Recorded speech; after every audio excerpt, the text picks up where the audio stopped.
രാമരാജ്യം എന്ന് അദ്ദേഹം സങ്കല്പിച്ചത് ആദി കവിയുടെ കൽപ്പനയെ കൂട്ടുപിടിച്ചിട്ടായിരുന്നല്ലോ. തന്റെ ഘാതകനെ നോക്കി മാ നിഷാദ എന്ന അർത്ഥത്തിൽ ഹേ റാം എന്നുച്ചരിച്ചുകൊണ്ട് വെടിയേറ്റു പിടഞ്ഞു വീണതിലും അദ്ദേഹത്തിന്റെ ആത്മാവിന്റെ കാവ്യാനുശീലനം തെളിഞ്ഞു കിടപ്പുണ്ട്.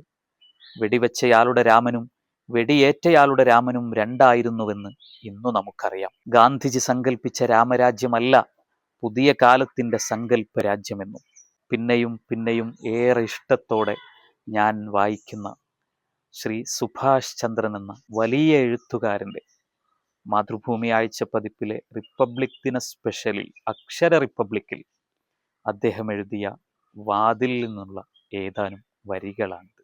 മൂലകൃതി എഴുതിയത് തുളസീദാസോ രാമദാസോ ലക്ഷ്മണാചാര്യയോ എന്നുറപ്പില്ലാത്ത രാംധുനിൽ ഈശ്വർ അല്ലാ തേരെ നാം സബ്കോ സന്മതി ദേ ഭഗവാൻ എന്ന വരികൾ സ്വന്തം നിലയ്ക്ക് കൂട്ടിച്ചേർക്കാൻ മഹാത്മാവിന് ശക്തി നൽകിയത് രാഷ്ട്രത്തെ കവിത കൊണ്ട് സമുദ്ധരിക്കുന്നത് എങ്ങനെയെന്ന ബോധ്യത്തിനുള്ള ഒരു ഈരടിത്തെളിവായിരുന്നു.